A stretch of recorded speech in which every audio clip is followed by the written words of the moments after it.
Flaster Greenberg presents New Jersey's Site Remediation Reform Act, a practical approach. This program was recorded November 18, 2009 at Flaster Greenberg's Conference Center in Cherry Hill, New Jersey. In this segment, Janet Cole, a shareholder of Flaster Greenberg, describes contract issues under the SRRA.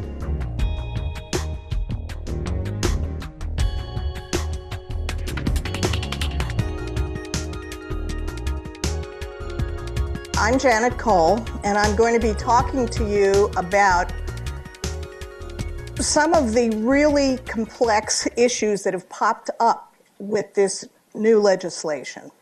I think everybody's sort of gotten used to the old regime. All of the buyer-seller agreements have taken into account the old regime.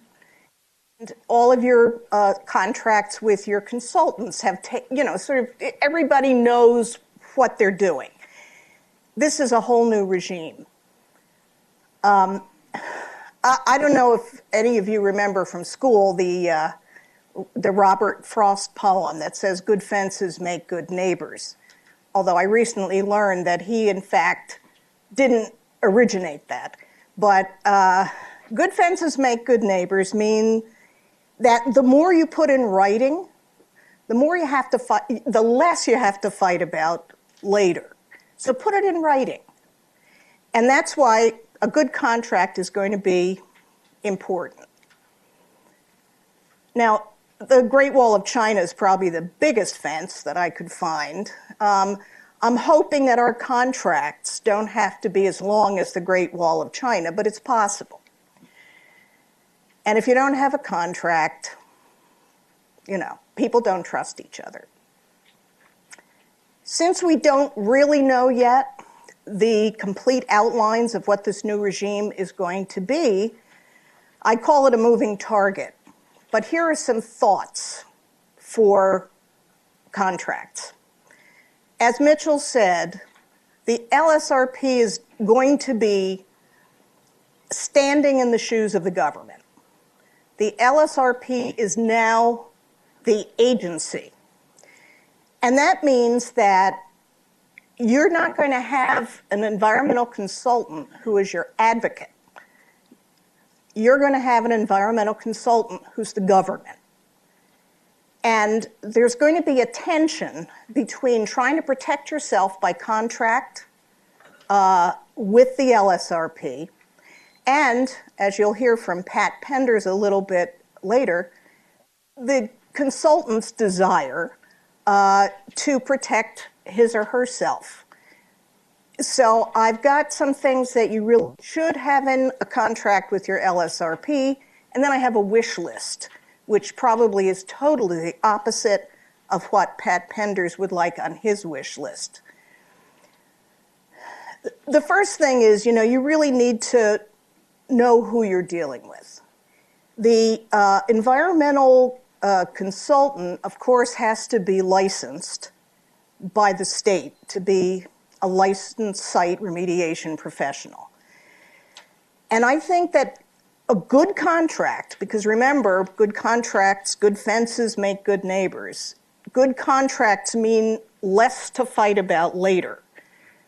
Set out in the contract specifically that the person you're hiring is an LSRP.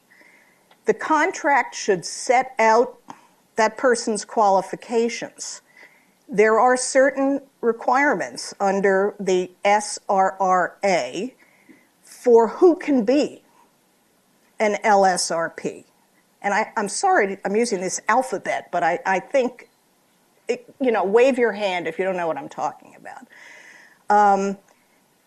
So those requirements, those qualifications should all be in the contract. It's just a recital that this is the requirements met by this LSRP in order to get licensed. There should be a copy of the LSRP's license attached to the contract. And even though it seems obvious, I think it's important to say in the contract that the LSRP will provide services in accordance with applicable regulations. There's more to finding a good LSRP than just looking on the DEP website for a licensed professional. If you can, talk to other people who've used LSRPs, try to get a feel for the particular LSRP you're thinking of using. It's what I call the human factor.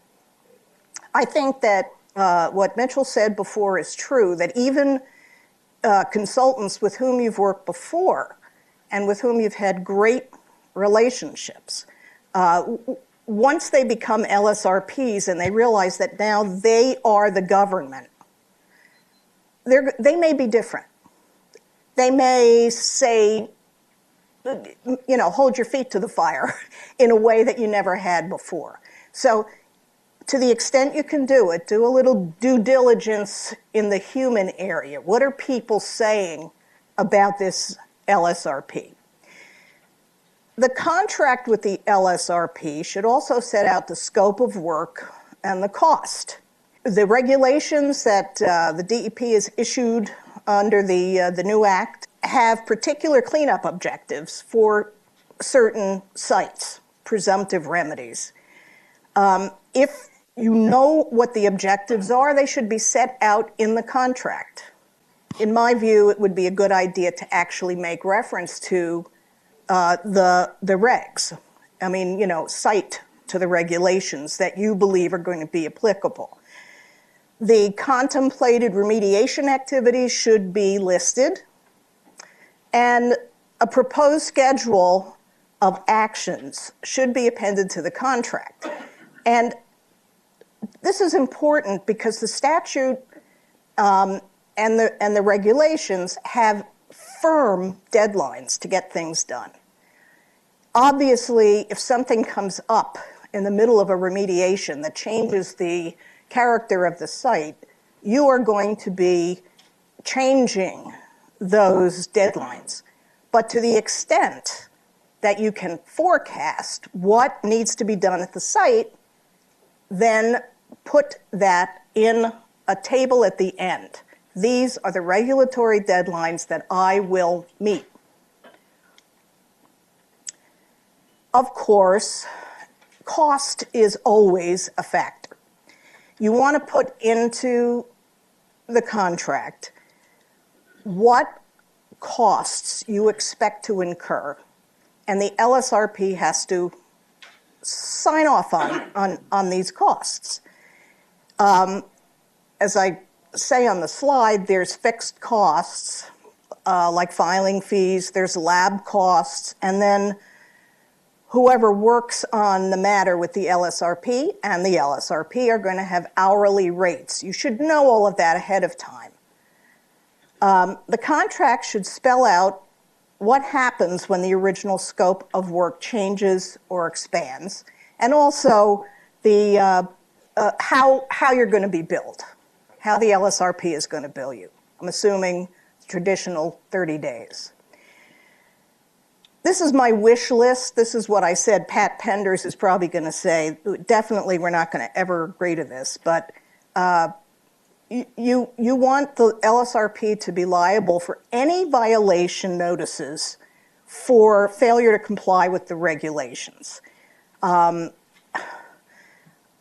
Maybe this may be overstepping, but I'm not sure. I mean, by regulation, the LSRP is supposed to follow these timelines anyway, and if it's the LSRP's fault that the timelines are not met, get a notice of violation from the DEP, that should be the LSRP's problem. Also, you want evidence of insurance with you named as an additional insured on the policy, and that the LSRP is supposed to keep all records. And you should know that not only can you look at the records, but so can the public under the Open Public Records Act, which is known as OPRA And I've given you a visual cue for that. And then any worsening of the condition of the property because of what the LSRP does, the LSRP has to remediate at the LSRP's sole cost and expense. In your handout, you'll see these other items in my wish list. And also, provide for what happens in the contract if you hate your LSRP.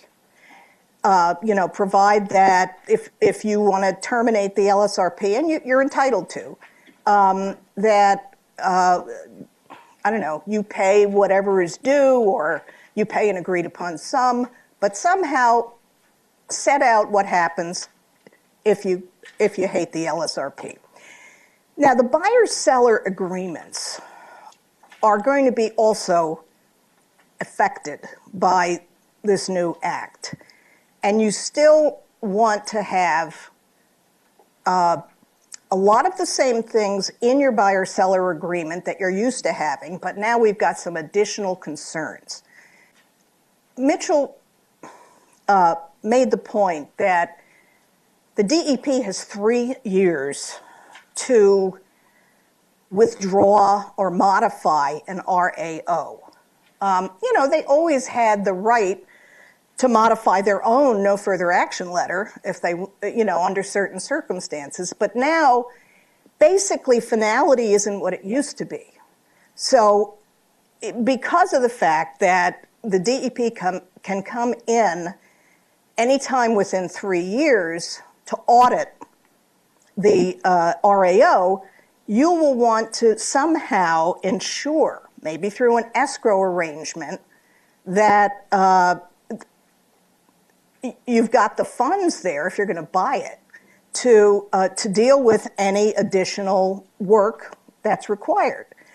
And also, you probably want to have a clause in your buyer-seller agreement that if the seller, for example, is remediating, that you're a beneficiary of that contract. As I said, this is a moving target. So we're going to be constantly monitoring to see what's going on, what needs to be changed. And right now, we're making our best judgment about what's going to happen in terms of the landscape of contracts in the environmental area. We hope you enjoyed this program brought to you by Flaster Greenberg.